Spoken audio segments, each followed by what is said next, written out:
Ministering Angels by Lori A. Thompson. Chapter 14.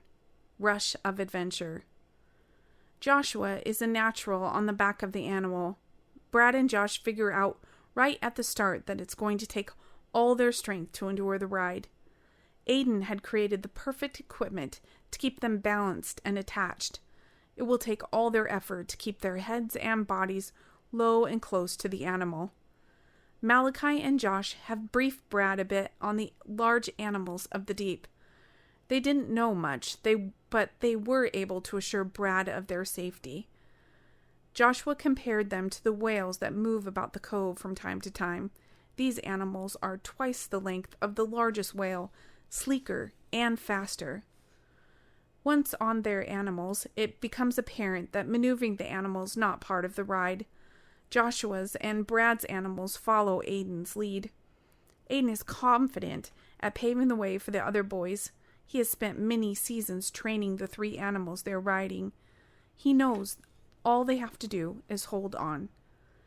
Aiden has saved Joshua from the deep, but he has never entered the ripples. The stories told of the rushing water prepared him, but he wasn't sure how the animals were going to react. In general, they are patient and trainable, but Aiden still respects the fact that they are independent wild animals. He also knows that the large animals of the deep might react differently to a strange animal in their space. Aiden dives with his animal into the ripples, and just as the boys described, the force of the water pulls them in.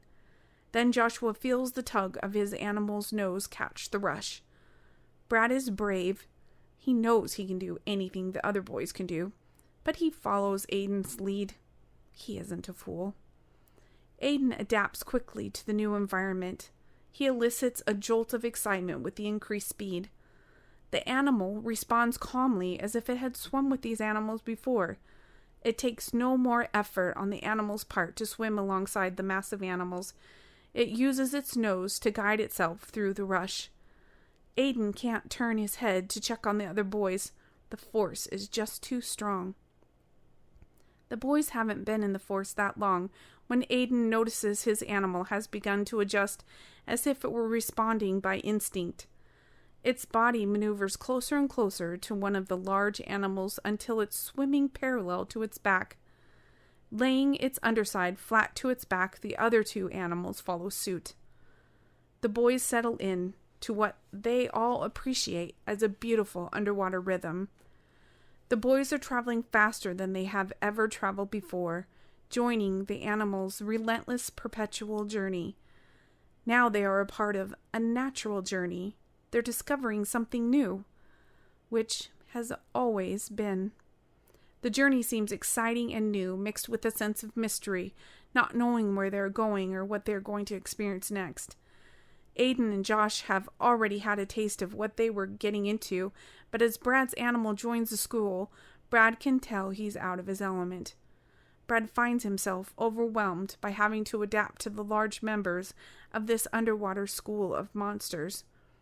Brad is having trouble shaking the uncertainty of everything. He's been told he would be able to breathe underwater, yet he continues to hold his breath. He can feel his lungs begin to ache for air. His guidance was to relax and just let it happen, but he is too overwhelmed. The large monsters are too vast. Nothing could have prepared him to see so many all at once. The boys are in front of him. He begins to feel the anxiety of not being able to motion to them. He has no way to let them know he's having difficulty. The pain in his chest grows unbearable. He decides to abandon the group. He yanks on the animal's neck to guide it to the surface for air. The animal doesn't respond. He remembers how Aiden would talk about training the animals. Brad yanks again, this time using even more force, but still no response from the animal. Brad can tell he's losing his grip on the situation. He begins to hit the back of the animal's neck and squeezes with his thighs while moving his feet against the animal. The equipment keeps him very tight to the animal, but he isn't having much success with deterring it. Brad begins to panic as he tries to release himself from the straps, with no avail. The rush is too great. It keeps his body pressed up against the animal like a glove. Brad continues struggling as everything begins to blur. His eyes roll into the back of his head. He's no longer focused on the task at hand. He has lost all sense of where he is and what he is doing. His body relaxes, which softens the hold he has on the animal. The gap between him and the animal grows as his body becomes limp, flapping in the water like a flag in the wind.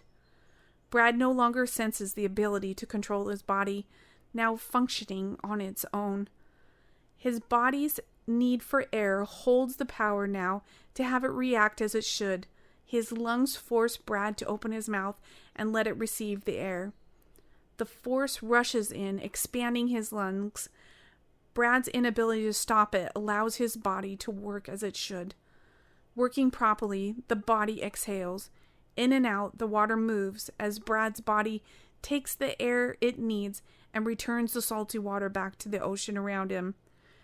As his body receives what it needs, his eyes refocus and he is able to stabilize himself again.